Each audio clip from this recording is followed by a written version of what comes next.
A Kenyan man, Mr. Alex Mwaniki, is counting himself lucky to be alive today, sharing his story with Diaspora Speak at the Hilrise Nursing Home. In a very emotional interview, he explained his life-changing accident, hospital episodes, and life with quadriplegia. My name is Alexis Mwaniki, and I'm happy to be here right now. The first thing I would say is that I was a vibrant, able guy, and what you see right now happened to me within a space of 15 minutes. I was in a car with my friends, we had an accident, and I fell into a coma, went to the hospital, and after that I was declared quadriplegic for the rest of my life. But they said I'm going to be paralyzed from the head down, of which I fought tooth and nail after being bedridden for 11 months. And I've tried my best, be positive. I was depressed for a couple of months, 9 months to a year actually. And I couldn't handle what I'd become. A guy who was able-bodied to somebody who is not able to do anything anymore for himself. I had to be helped this, I had to be helped the other. At times, I did lock myself inwards, as in spiritually and mentally. I didn't want anything to do with anybody anymore. I had to seclude myself from my friends. Actually, after this, what actually happened is I didn't know it was the next step. Yes. The doctors came to find me and told me what had happened to me and everything, because I was in a car that I was asleep actually when this happened. And they told me this is what happened. We had to airlift you from the scene of the accident to Addenbrooke's hospital, whereby I spent 6 months there. Wow. Then at the period of 3 weeks down the line before, just after my accident, the trauma team came and introduced themselves to me. They said, "Do you remember anything?" I said, "I don't remember nothing at all." And in the process of that, I had one of the guys come and explain to me what's happening. He asked me, "Do you know where you are?" I said, "I don't know." Because after my coma, which was 5 days, I did actually wake up by the grace of God, and they tried to introduce me where I had tubes running in my nose, food tubes, medication running through me, oxygen and everything. And I really got confused for 3 weeks. I didn't know where I was. So. But Mr. Mwaniki, I'm listening to this, and you introduce yourself, you are a vibrant young man with, you are somebody who was there in the community. Now, after 1 year, even after going through the coma, here you are in the nursing home. What was that like for you? Because a lot of young people and a lot of, even us who are on the program today, we can see ourselves every day walking from your home, going to your job, and then all that is cut short with an accident. What was that like? The fact that you have woken up after you came now to the nursing home and you're like every day of your life. What was that like? At first, due to the confusion in my head, I could not comprehend what was what. But when I realized now the predicament I'm going to face for the rest of my life, I could not accept it.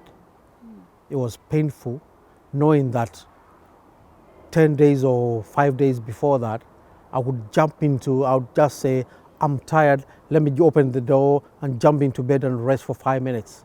The simple things in life became very difficult, became impossible to do.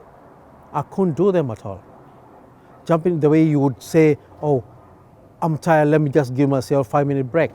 Jump into bed and just stretch your arms and say, that's the way it is. I can't do that. I couldn't raise my arm, I couldn't raise my neck, I couldn't do nothing. You depended on people. I was actually bedridden, let me put it like this, bedridden for 11 months, immobile, depending on people to turn me left, right and center. It's they call it the pressure relief. And being private as I was, my independence got raided. My privacy got raided as well. People seeing me in a situation naked and everything, it was painful. I couldn't believe about what was happening around me. No, we're going to do this to you, we're going to do that to them. I had no say about it because that's what the doctors recommend. This is what is medicated for you, and this is what you're going to do. I couldn't do anything. And you were a social person. That is what I hear. You were a social person before. What was that change like, that there's no social life with you completely? Your friends that you were hanging out with, going out with? With what I became, I don't know whether it's, sorry to say, stupidity or seclusion. I secluded myself from my friends completely. I blocked them out of my mind, not willingly. It's them seeing me what I've become. I could sit down, I could walk, let's go to the shops, let's do this, let's do that. I couldn't do that anymore. So it was like I was going to be a burden to them. I didn't want that. So I secluded myself for some time, and we're talking about years. And well, I would say it's painful. I had friends I could talk to, but I couldn't tell them what's going on in my life. How are you feeling now? Oh, when I came around and I could talk on the phone and everything, people would call me, Alexis, what are you doing? What's going on and everything? I say, I'm fine, I'm okay. Deep down, I wasn't okay. I was hurting inside. Oh, when are we gonna meet up? I didn't know what to say to them. It was really, really painful for me. Let's meet so and so, let's meet in a club, let's meet in that, let's meet in that. I couldn't do it. What was I supposed to do? You couldn't be able to tell them at all. My mind got distant from my body. They say you can lift your arm, you can lift your leg. I couldn't. This came back after a while of time and everything. Now I can sit, now I can feel my legs. And the doctor said you're going to be paralyzed for the rest of your life. You won't be able to even lift up your arms. You're not going to be doing anything at all. I'm sorry to tell you, this is what they said. No, this is what the doctor said. I'm sorry to tell you, this is what I'm going to tell you. It's going to be the truth, and this is what is happening. Because I told the doctor, give it to me straight. Don't tell me this is happening. It's like when doctors tell you so and so is going to be all right when they know he or she is dying. Yeah. So I told them, if it's bad, give it to me. Yeah. Tell me what is what, and I will try and come to terms with that. Yeah. But you did go through depression, didn't you? That was my worst time ever. When I left Addenbrooke's hospital, I came to Stock Mandeville Hospital, which is up the road. I was a broken man. Mentally, physically, spiritually, you name it. Have you ever wished, I wish you died in the accident? I did. I did about that. I wished I did. What other use could I have done? Yes. What other help could I give somebody else?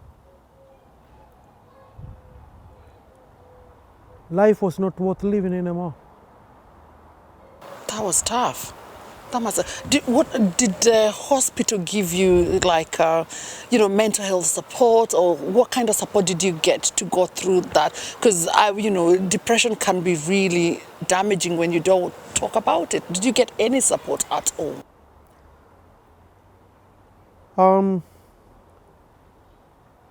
They tried, but I was a closed circuit. There was one psychologist or psychiatrist, what are you going to call them? I had a 1-hour session with him. And he said something that was very disturbing to me. I know how you feel.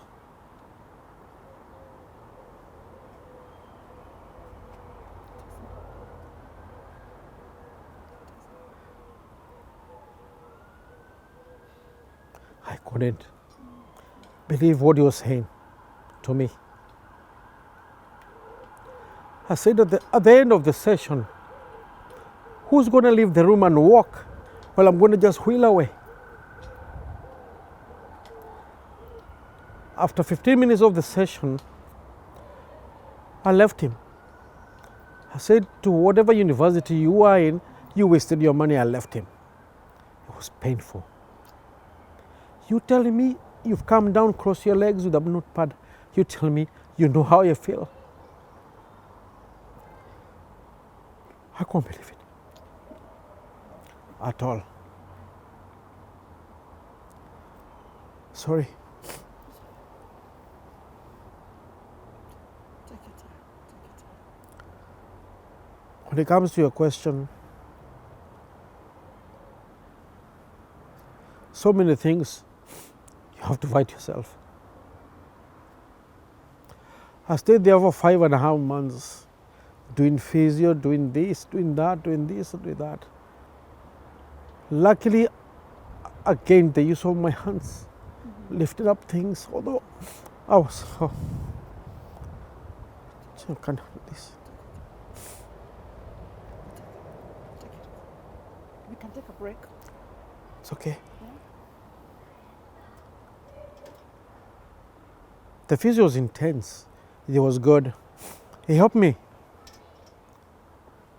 But it was a short stay for 5.5 months. Because what I thought I would gain with it, it came to a time that my time was up with them. So where I came from, which is Luton, the Luton Borough Council came to me and we discussed with them about housing. And they told me what they're going to do for me and everything. But within that period, everything was going well. And had a strong team from Luton, the doctors and everything. But the doctors told me, according to my condition, Stoke Mandeville is a spinal hospital, and I'm a spinal patient. It will be better that I have housing in Aylesbury, of which I agreed with them, and they were happy about it. But now with the COVID-19, everything just went to a lockdown, shut down, and things just fell apart. So I came here, which was in the 2nd of May 2019. Hillside has been kind to me. Hillside gave me a home. The carers, I won't fault them at all. We have a few downs and ups. Life is ups and downs and everything, but they've catered for my needs wholeheartedly. The nurses there are spinal patient trained, and they have accommodated me to the best of their ability. I'm happy with that. Fantastic. So I liked what you're saying right now, because this is the place you are at Hillside every day. This is where you live. So in a nursing home, many people might not know what a day-to-day is like in a nursing home, especially for, I would say mentally abled man like you, Mr. Mwaniki. So what is your day like at Hillside when I'm not here or someone else is not coming to visit you? What is your day like? Let me say this, it's a bit shocking, let me put it like that. When I was told I'm going to be moved to a nursing home temporarily,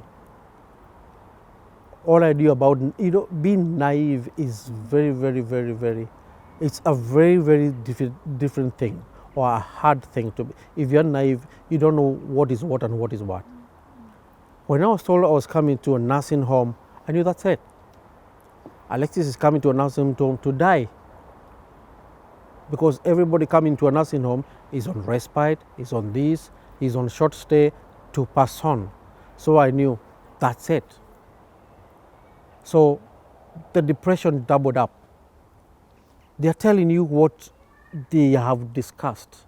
They are telling you what they have decided. So you listen to them, you can't say no, because it's been decided for you. it's going to be like this, it's going to be like we're going to do this, we're going to get this, we're going to get that. Until you see it physically, that's when you'll notice whether it's the right thing, whether it's the truth, or they were lying to you. So I came to Hillside, and I remember the assistant manager, very nice lady, came to me to interview me. And she asked me my names and everything. It was on a lunchtime. And as she said, you're coming to Hillside, do you mind if I come back after your lunch? Because I was having my lunch. I said, no, lunch can always stay. I will, I can have it reheated. So we sat down and she told me about the place and everything. And do you have any questions? So I asked her. The question I asked her is the same question of Jaab, is the same thing I've told you. I'm coming to Hillside to die because there's nothing else I can do. She said, So no. I had given up. I was not giving up, I had given up. I had given up. My mind was done. I could not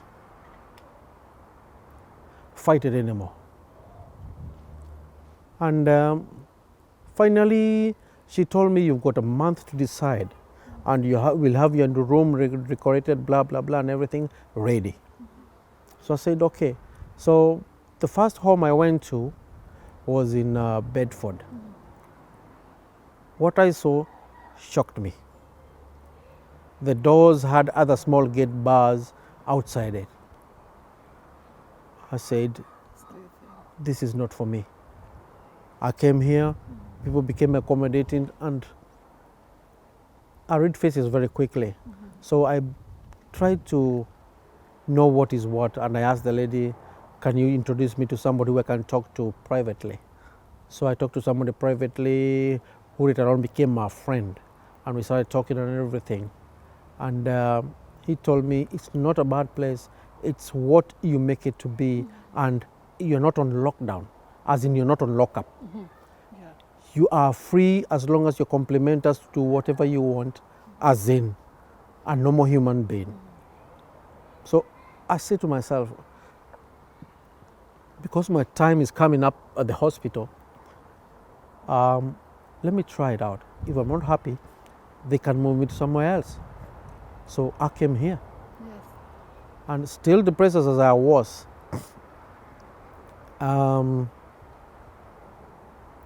I locked myself in a room for 4.5 months. I did. And everybody wants to tell me, can we take you out? Can we do this? I said, I don't want to go nowhere.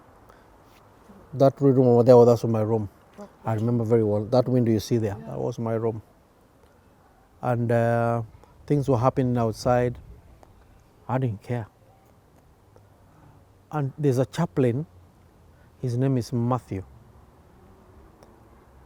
He came to my room. I think he got told, you need to talk to this guy. So he came to me and asked me, are you so and so? I said, yeah, I'm so and so. Do you want us to have a chat and everything? He said, by all means, sit down. Let's have a chat. Were you going to do something to yourself or something? Were they worried about that? I wasn't suicidal, let me put it like that. Because even if I was suicidal, what could I have done? My hands were not working. I couldn't even lift my arms up. How could I hang myself?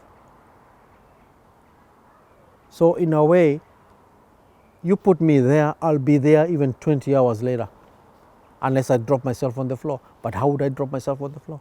I didn't have the capability for that. You put him there. I had a small wheelchair which was not mobile unless somebody pushed me. I would stay in the room and they would come to me, do you want water, do you want this, do you want that? Yes, no, yes, no. And do you want to go outside? Nah, I wasn't interested. Matthew the chaplain forced me out. He pushed me out all the way and he said, that's the hill that goes to town, that's town. And this is where it goes to this and that's where it goes. Where do you want us to go? So I said, take me anywhere you feel like. So we went down the road, all the way down, and we came up, and I started clearing my head. Because I was in a shell, Accepting. not accepted, I started trying to open up to him. So he asked me questions about me. He's the only one who knew, partly, not like they knew from me from the paperwork that they were given was being discharged. Properly reaching out to you. Yeah, trying to reach out to me, but still I was blocking whatever he asked me. I said, look, I can't do this and do that. And I started opening up slowly by slowly. But it's not open up worldwidely or open up to the community and everything. It's open up here, meaning that in the process of time, when I have an appointment to the hospital and everything, I'll talk to the carers, I'm going this, blah, blah, blah, and everything. I still had that flimsy wheelchair. And I'll talk to them, although I was quiet, but not in a lengthy situation, just little bit by little bit, just to get by.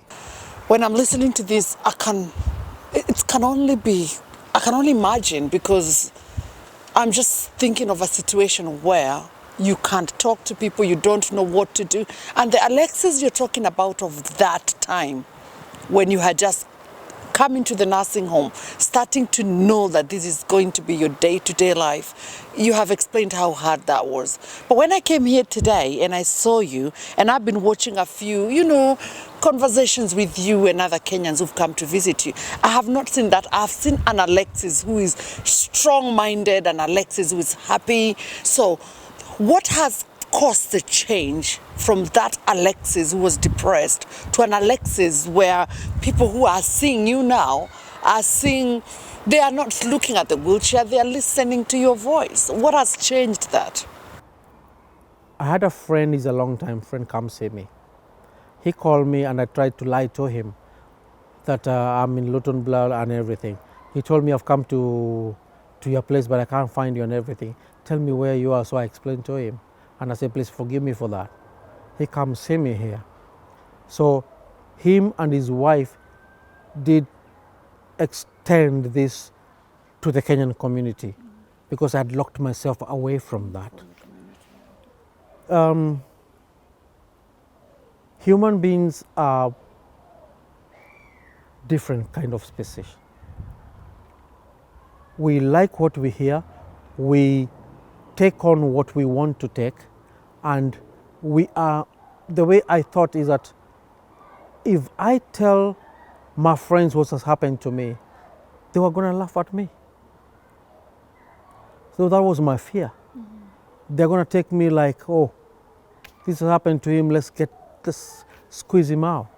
Because where I used to run a garage, after a part-time garage after my job and everything, and everybody say, go to Alexis, he'll treat you right and he won't lie to you and everything. I'm not blowing my own whistle, but that is what I was, because I don't want to lie to anybody. If I lie to you today and you find out tomorrow, will you going to come back to me? No. So I had friends, calling me and saying, my wife's car is like this, blah, blah, blah. Would you help me do this, that? I said, no problem. So I said, look, I'll find out and I'll call you and I'll tell your wife to tell you what's going on, or your husband, blah, blah, blah, and everything. So things would happen. So that kind of ties with my friends, being what I was, now telling them that was happened to me, I could not comprehend it in my mind. How do I start? What do I tell them? Who do you tell? Who do I tell? It was hard. So I locked myself. Now, this guy, I won't mention him on camera right now, no offense. And he reached out, he came to me and we had a sit down there, and he brought ugali and nyama choma. We sat down, laughed and everything. And I told him, now this is what is happening and everything. He looked at me, he was quiet for a good 5 minutes. He didn't know, he said, what happened to you? So I explained to him, like I've explained to you. I had an accident, road accident and everything, was hit by a lorry and everything. So he didn't tell me what he was going to do. 2 days later, I started getting phone calls from people. And because I didn't know who was calling me, I just answered, is this so-and-so? Yeah, I'm calling out because this is happening and everything. In short, what I would also say, Like I said from the beginning, my fear of stupidity, the Kenyan community opened up to me. The Assistant High Commissioner came. We have friends like sitting next to me here. We have Mark, we have Karen, we have Josh, and they've reached up to me. The Kenyan community has done me good. I hid away from them. I shouldn't have. But we all have an inner fear. I did that. And I apologize to the Kenyan community. I'm so humbled by you coming to see me, bringing me stuff, not even stuff, presenting yourself physically to come and talk to me. Viewers, every time we say in the community, reach out to each other, because you don't know who you can be to somebody like Alexis and what you can do. That community spirit, the Ubuntu community. I mean, you eating Kenyan food, you had gone a long time before you ate Kenyan food. You kind of probably forgotten what it tasted like. Bangers and mash, English food. Bad combination. Yes. But you know what? I'm just looking at you and I'm saying there's a lot of people out there who could be stuck to where you were before. You know, where you don't trust people first and foremost. You don't know what to tell people. What message would you like to give to people out there who could be struggling? They could be a condition not just like you. Sometimes it's even depression. They are feeling well physically. They could be depressed in their house. They don't know who to trust. What message would you like to send to those people? What I would like to say is that don't hide away. If you have one friend you can trust and one friend who can stand for you in the community, present your case. He or she is going to make the community come from. It doesn't have to be from Kenya. It has to be from any other place, maybe in the diaspora, maybe Kenya, Uganda, Tanzania, or wherever. Will defend your case, and they'll come in numbers to see you and to give you humility and strength that you need. Wow. You heard that. Reach out to somebody. One person can make that difference. One person can make a difference, that's true. Wow. One person, he and his wife, they made a difference in my life. I had nobody come visit me apart from my daughter. And he would come maybe once in a while because he works far. My daughter would actually come and see me every other weekend. I was happy with that. But we have numbers coming to see you. You even don't know where to put them on the chairs. It shocks you, especially in this epidemic time. Yes. COVID time has been a very COVID has been, it's been a changer in people's lives. People get confused, they don't know what to do next. But, well, we have to live with it now. Well, I don't want to live in the past, because what I can see is that there was disadvantages in the past, and I want to find a way to cross those disadvantages. I'm going to say something here. Physically disadvantaged, but very mentally alert. Now, how difficult is that for somebody with your kind of mental alertness? Is, even here, because you have a lot of older people maybe here with you. What, are you feeling mentally, challenged, or what do you think Alexis could do to be more mentally, alert and doing more things? Because looking at you, you're underused, let me say that, in terms of your brain capacity. Put it down to you right now. You don't want me to say what I'm going to say right now? Go ahead, bring it on. Seriously? Yes, of course. I'm one of the youngest guys here. Oh God, what am I going to say? This is not the place for me. Let me be real. In short, I don't want to be here. No offense. They've done me good, but if I go to somebody and say, hello, how are you doing? They'll ask me, and who are you? Can't remember. I was talking to you yesterday, so How do I explain yesterday?